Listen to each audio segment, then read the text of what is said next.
मोहतरम दोस्तों अस्सलाम वालेकुम। सिंध पब्लिक सर्विस कमीशन में तो महाजरों का दाखिला 100% अब ममनू हो चुका है, और साथ साथ फेडरल पब्लिक सर्विस कमीशन के अंदर भी इतना मुख्तसर कोटा है, इतना कम है, और साथ में जब ये पता है कि कराची के बेपनाह जाली डोमिसाइल बनते हैं तो पढ़ा लिखा और समझदार महाजिर इसमें अब अप्लाई ही नहीं करता। और उसका नतीजा ये है कि जो चंद लोग अप्लाई करते हैं उनको इस सिंध पब्लिक सर्विस कमीशन में तो लाजमी फेल कर दिया जाता है, और कुछ उसमें फेडरल में भी नाकाम हो जाते हैं। इससे ये नतीजा अखज़ नहीं किया जा सकता कि महाजरों की कारकर्दगी मायूस कुन है, चूँकि अगर आप अमेरिका में आए 8% पाकिस्तान की आबादी है महाजरों की, मगर मेडिकल डॉक्टर जो कि यहाँ के लाइसेंसिंग एग्ज़ाम पास करते हैं पूरे पाकिस्तान में उनकी तादाद 40% से कम नहीं है। तो इस बात का सबूत है कि महाजिर उस तरफ जाता है कि जहाँ पर उसको ये पता है कि ओपनिंग्स हैं, जॉब ओपनिंग्स हैं, मौके मौजूद हैं। कैसे जाएगा जब पता ही है कि कोटा अव्वल तो मुख्तसर सा है कराची का और शहरी इलाकों का, उस पर भी सिंध का नस्ल परस्त ने हमला किया हुआ है, पाकिस्तान में सिफारिशें चलती हैं, जाली इम्तिहानात होते हैं। तो प्रॉब्लम सारी ये है कि जो महाजिर का जो मसला है वो ना वफाक हल कर रहा है, और सिंध का नस्ल परस्त जो है वो तो हुकूमत पर मुकम्मल तौर पर काबू है।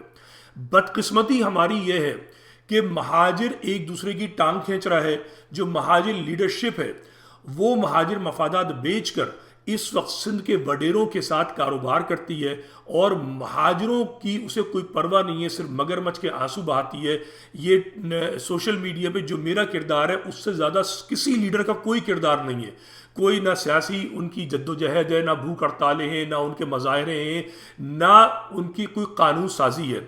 वो सिर्फ सड़कों की कारपेटिंग कराते हैं जो हमारे ज़माने में इंजीनियर भी नहीं करता था। गंदी नालियाँ साफ़ करते हैं, और जो है वो पीपल्स पार्टी से और दूसर पीर पगारा जैसे जो वडेरे हैं उनसे पैसा लेते हैं। मसला यह है कि जो सिंध का नस्ल परस्त है वो बहुत तेज़ी के साथ काम कर रहा है इस वक्त, चाहे उर्दू प्रिंट मीडिया हो, इंग्लिश प्रिंट मीडिया हो, इलेक्ट्रॉनिक मीडिया किसी भी ज़बान का हो, उस सब पे सिंध का नस्ल परस्त हावी है। वो जो है डिसइंफॉर्मेशन इतनी फैलाता है कि अगर आप वाइकीपीडिया खोलें, मैंने उसकी तहकीकात की, जो कोटा सिस्टम पे वाइकीपीडिया पे इंफॉर्मेशन है वो एक सिंध के नस्ल परस्त ने जमा कराई हुई है। ठीक है, हमारे लोग तो नदीम रिजवी अगर कोई मालूमात देता है तो उसको गालियां देते हैं, उस पर झूठे इल्ज़ामात लगाते हैं, बदतहजीबी की बातें करते हैं, मगर खुद कोई काम नहीं करते, व्हाट्सएप ग्रुपों में एक दूसरे से लड़ते रहते हैं। ठीक है, मैं आपको बताऊं कि लियाकत अली खान को इन बदबख्त नस्ल परस्तों ने इस कदर बदनाम किया, और हमारी महाजिर तहरीक ने कभी इसका सही से दिफा नहीं किया। गौर से सुनिएगा, मैं पहले भी एक बार वीडियो बना चुका हूं और एक बार फिर इसमें बात कर रहा हूं कि लियाकत अली खान पर एक रकीक इल्ज़ाम लगता है कि जी कोटा सिस्टम उन्होंने आगाज़ किया। लियाकत अली खान जब वज़ीर आज़म बने तो उस वक्त इंडियन पब्लिक सर्विस कमीशन होता था। इंडियन पब्लिक सर्विस कमीशन के अंदर जो 99% जो मुसलमान थे उस कमीशन से पास हुए हुए, वो जो बाउंड्री है पाकिस्तान की उसमें लोग नहीं थे। सिंध से सिर्फ एक मुसलमान सिंधी था, उसका नाम था GN काजी, और कोई नहीं था। बाकी सारे यूपी, बिहार, CP और ईस्ट पंजाब के लोग थे, तो और बंगाल के भी लोग थे। तो जब ये लोग यहाँ आए हैं तो GM सैयद जैसे बेगैरत लोगों ने, पाकिस्तान दुश्मन लोगों ने, वली अपने गफ्फार खान जैसे लोगों ने और बलोच अलहदगी पसंदों ने एक उधम मचाया और लियाकत अली खान को मजबूर किया मेरिट को जो है समझ ले दबाने के लिए। लियाकत अली खान नहीं चाहते थे, मगर मसला ये था, उन पे इल्ज़ाम लग रहा था कि वो महाजिरों को सपोर्ट कर रहे हैं, चूँकि 90% महाजिर थे, चाहे वो पंजाबी बोलने वाले थे, उर्दू बोलने वाले थे। तो उन्होंने मजबूरन आबादी के हिसाब से कोटा लगाया, वो वक्ती था। ठीक है, और वो कोटा क्या था, बंगाल की आबादी उस वक्त जो थी वो तकरीबन 53% थी, तो उनको 42% वफाक में उन्होंने कोटा दिया। जो पंजाब था पाकिस्तानी, इसकी आबादी 28% थी, इसको 24% दिया। ठीक है, सिंध बलूचिस्तान NWFP और खैरपुर जो था उसकी आबादी कोई 13% से करीब थी, उसको 17% कोटा दिया। कितना दिया? 17%। आबादी 13%, कोटा कितना? 17%। और जो महाजिर आए थे इंडिया से, चाहे वो पंजाबी बोलने वाले थे या उर्दू बोलने वाले, ان میں بہت بڑی تعداد جو تھی وہ پنجابی بولنے والوں کی تھی، اور ان کی آبادی اس وقت تقریباً تھی کوئی 15% کے قریب، تو ان کا کوٹا 15% رکھا۔ کراچی کی آبادی چونکہ کیپٹل تھا، اس کی آبادی تقریباً 2% تھی، تو اس کا کوٹا 2% رکھا۔ یعنی آبادی کے بہت قریب قریب رکھا، سے دو بڑی اکائیاں پنجاب اور بنگال کی انہوں نے تعداد کم کی۔ اس پہ لیاقت علی خان کو لان تان کی جاتی ہے بے غیرت نسل پرستوں کی طرف سے، اور خود انہوں نے کیا کوٹا لگایا؟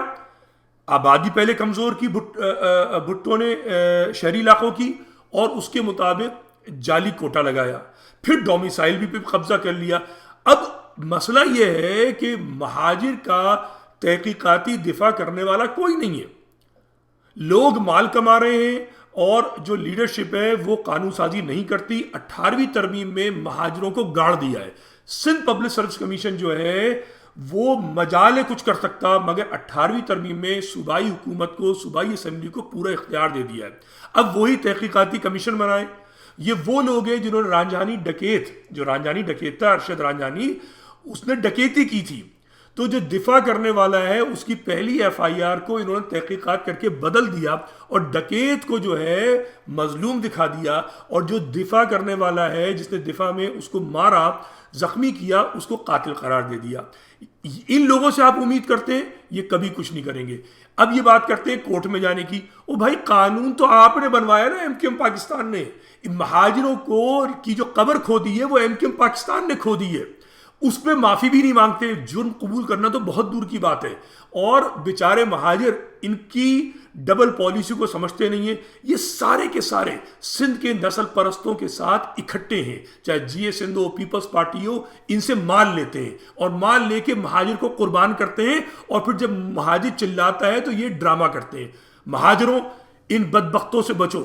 تمہاری جو قیادت ہے ان سے پوچھو کہ تمہارا ذرائع آمدنی کیا ہے، تو آپ کو ڈیفنس میں رہنے والے لیڈر کو بھی پتہ چلے گا کہ وہ جو ہے سندھ کے نسل پرستوں کے ساتھ کاروبار کرتا ہے، اور نجی محفلوں میں مہاجروں کو سندھی نسل پرستوں کے سامنے گالیاں دیتا ہے۔ اسی طریقے سے دبئی اور امریکہ میں بیٹھے جو لیڈری کرنا چاہتے ہیں، یہ سب کے سب مال کما رہے ہیں، اور یہ مہاجروں کی کوئی مفاد نہیں چاہتے۔ مہاجروں کا مفاد تبھی ہوگا جب پڑھا لکھا نوجوان خود آئے گا، اپنی زمین کے فلسفے پہ قائم ہوگا، اور پھر اس کے بعد لیڈر نہیں، ایک سوشل میڈیا کی ایک بھرپور مہم لے کر اس پہ جو ہے بھرپور قسم کی ایک مہم چلائے گا، آگہی کی مہم۔ تب کہیں جا کر کوئی سیاسی ایسی جماعت مہاجروں کی ابھرے گی کہ جو کہ تبدیلی لائے گی۔ یہ جلد بازی میں ہتھیلی پہ سرسوں نہیں جمے گی۔ 30 سال سے آپ ہتھیلی پہ سرسوں جما رہے ہیں، اور نتیجے میں آپ کی ہتھیلی جو ہے وہ زخم خوردہ ہے۔ اس پہ جو ہے اس وقت سوائے زخم اور کچھ نہیں ہے۔ میرا آپ کو مشورہ ہے، خود کو بچائیے، اور MQM اور دیگر جتنے نام نہاد لیڈر ہیں ان سے اپنے آپ کو محفوظ کیجیے، اور بھرپور مہم خود چلائیے۔ خدا حافظ۔